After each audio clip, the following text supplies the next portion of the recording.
Hello and welcome to the Dutchin channel. It's Saturday, the 27th of April 2024. Just gone 11:15 in the evening. I'm a bit late, and that's due to the racing running later at the moment, and then I have to do things on a Saturday as well, so we won't need to go into all of that. So let's get back to the racing today. We had the 5 UK meetings at the flat venues of Haydock, Leicester, Ripon, Doncaster and Wolverhampton. There were a few races we didn't do, so we'll look into that as well. But it was our second loss in the last 3 days. You can't even count yesterday because it was nearly a draw. So we'll go into the spreadsheet as per usual. We had laid out £950, returned £814.59 and had a loss of £135.41. It could have been a lot worse than that, I've got to be honest. Let's have a look at the meetings today anyway, what we did do. We ended up betting in 19 races, but I'll show you that as we look on each race. But we had 3 bets at Leicester that all went down. Not a lucky track, Leicester. I do tend to do all right there sometimes, but it's one of my 2 meetings that I've been through the card with nothing before. So they always come back to haunt you. Then at Ripon, the first 2 races were no good, and we got a high part of a win back on the 3rd race, but again we lost at Ripon. Then at Doncaster, we ended up betting in 4 races, 2 winners, 2 losers. And at Haydock, we betted in 5 races. We made a little bit of a loss there as well. And at Wolverhampton, well, we're lucky for Wolverhampton, really. 3 wins in 4 races. And we did get 2 top selection winners there, which could have, again, I said, if you just keep following these top selections, you'd most probably be quite a bit in credit by now. So on the day, it was a minus £135.41. Not what I was looking for, but, you know, like I said to you, we're 4.74 points up for the month. I know that doesn't look good, but I always try to go back and look at the really, really bad points of it when we were 15.51 down. So I'm still happy to be in front, but we only have 3 days left of this month. As long as I can just scrape by and get into some kind of profit, I'll be happy just to see the back end of this month, to be honest. So let's have a look back at the races today. And we'll start at Doncaster. The first winner there was Daisy Maisie. It was only 1 out of the ones I was betting on, but again, we had the selection that finished second there. That was Lotus Rose. And this was an evening meeting. This race was at 5:40. Then in the 6:40, we just happened to back the horse that had won it last year. This was Magical Spirit, and this got us underway. So we thought to ourselves, come on, let's start getting on now. Let's push on for a profit. And then we didn't bet in the next race, which was the 19:10 or the 7:10. If you go back to here, there's 2 horses that have only run once. So there couldn't be a bet in those races. And when I say they've only run once, you'll see that you've got more form than that. But Roxanne has come from abroad. I can't remember if it was Germany or not. So it's only run once in the UK. And it isn't enough form to take into a race. So we made that a no bet in the long run there. And then into the 7:45, Contacto won by After Track. It was so impressive. And it actually returned less on Betfair than it did on the Industry SP. But again, it was a winner. And we'll take that forward. Now we were 2-1 up there, and we thought, come on, push on with that last bet we're going to do. I think this would have won on the other system, but Diddy Man, this went away and away, and I've got most of the field here. We did get the second, but you know, what can you do really? That I just knew when I didn't back it, I just knew that was going to win, because the day hadn't been that great. Then into Haydock. This was the first race, the 2:10 there. Trilby, another one I sort of half fancied on the other system. But again, as you can see, we had the second hiatus. But that won well, Trilby. Couldn't take that away from it. And then the Irish sent one over in the 2:45. This was Earls. Didn't really fancy that. And of course it wins. And our second, well, the second we have Zip. So every race so far we're second. And then the 3:20, they had Shelbourne and the Smiling Wolf, quite short both of these. I didn't really fancy either of the two. And our top three selections came first, second and third, big prices. So Princess Alex won at 14.3. So that got us off to a good start here, really, I thought, at Haydock.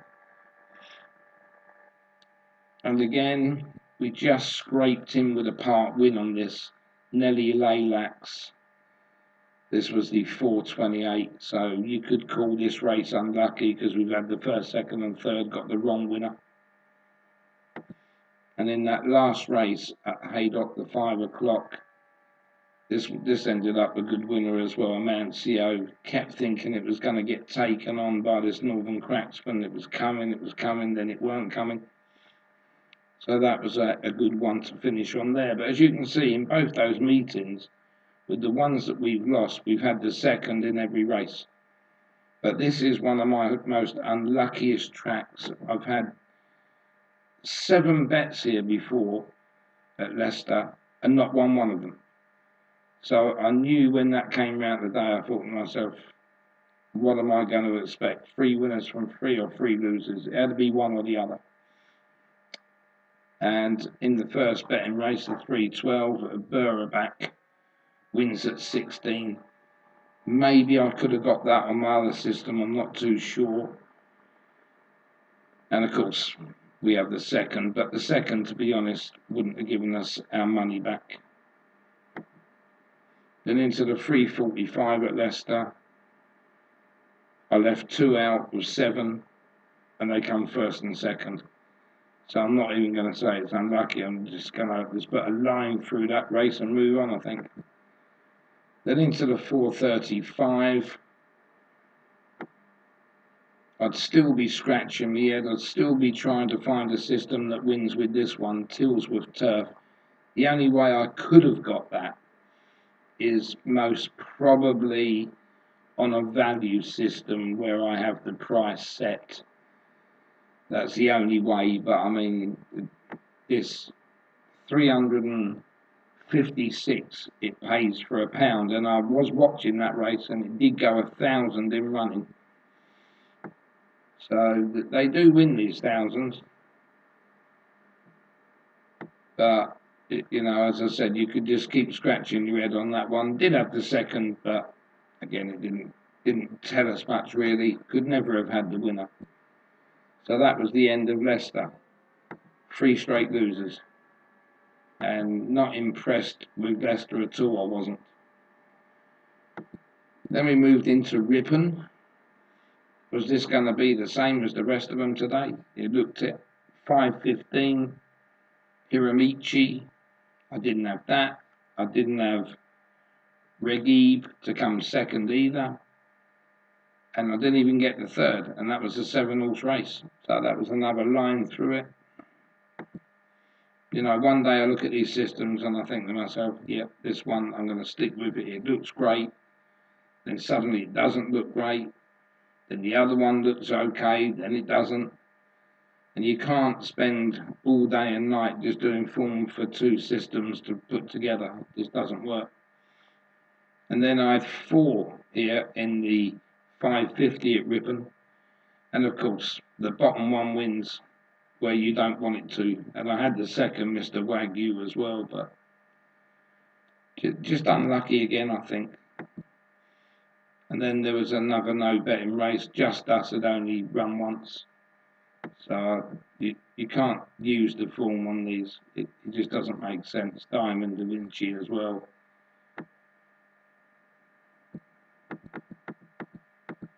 It goes to show you when they come through and win, you don't need to be thinking this is a head scratcher. I don't know how this one has gone off second favourite. You just haven't got enough lines of form to do it. You really need to be betting in races like I usually do, of just a minimum of 3 runs each. That gives you some kind of average to work on. And then into the last race at Ripon, I gave 2 there. And Mr. Irrelevant won as it wanted to. It wasn't a full return, but it was better than nothing. 80 something pounds that one was returned us, so that was okay. And then the only meeting we won all day was Wolverhampton. The first race, Top Selection comes in, Little Empire, got bumped at the start, looked a bit dodgy from there, and then it came with a massive late run. Always going to win it. You could see it was going to win from a while out, you know. So that was a great start for the Wolverhampton card. But again, I just needed that to push on. The second race, the only one I never fancied in this was the short price favourite. And we managed to back near enough everything else in the race and got the first and second. So we did well there, especially with the winner at 14.5. So Obsessed, that was in the 7 o'clock. Then the 7:30, 2 systems and one not to use this one. Top Selection, odds on favourite. That was the one really that I wouldn't have used. And of course, when we look at the form, you've got 3 horses that have only run once. So that's the major factor there. So we wouldn't have had a bet in that race either. Then into the 8 o'clock, this was one they were raving about. This was favourite, Havana Rama. I couldn't see it, but then I didn't get the second either. So it was quite disappointing in that race, the 8 o'clock. And then the last one, our Top Selection, even though I said it, I think it was Muhahel, I don't know how they pronounced it, but it's something like that anyway. But I did think Eugene Murphy could have done better on Global Tycoon. He come down the straight, didn't keep the horse straight at all. Thought it was going to bash straight into the winner. And then he just didn't look like he wanted to go past and got beat ahead. But really, I think if he was to ride that race again, he would most probably have won it. But he did manage to get a double in the last 2 races anyway, so I thought, well, this will be a treble for him. I mean, they were saying he's got a 24% strike rate tonight, Eugene Murphy. But have a look through all these runners and have a look through at the prices of them, and these jockeys are entitled to have a 24% strike rate. Maybe it should be even higher, you know, when you're getting beaten on favourites. But that's how it panned out today. It wasn't the best of days. I would like to say it was part unlucky, but I don't really want to use them as excuses when I get beat, because I do find I'm unlucky with the amount of seconds that I do get. And, you know, but yesterday or the day before was I think it was yesterday where I had 7 seconds, you know, including a beating a nose and beating a head. But I do win by those distances as well. So it's not unlucky, it's just law of averages, I think you can nail it down to. But we've got some racing tomorrow, the first proper day of the flat on its own. Got 3 English meetings I've done there, so we'll see whether we can get a return on that. But otherwise, you know, 2 losses in the last 3 days, don't really want that to play on my mind going into these last 3 days, because when we go back to March, it wasn't until I think the 29th, 30th, 31st that we had a bad running. So I'm hoping that we can even just level this out. I'll be happy. But let's see if we can get a profit tomorrow anyway. I hope you all did well out there today. There was quite a few results that I think I could have had, even at Sandown, which I didn't do. I felt there was a lot of good results at Sandown today. And I think if I had have done the other system, it would have profited quite well today. But of course, you've got to look back yesterday, the day before that, and it hasn't been doing that well. So I think maybe these two systems just run parallel. I think they would both be where they are now. I don't think there's one that's better than the other. It's just time more than anything. But yeah, I'm going to do that video after this one with the tips for tomorrow. So otherwise, we'll catch up tomorrow morning. Thanks for watching.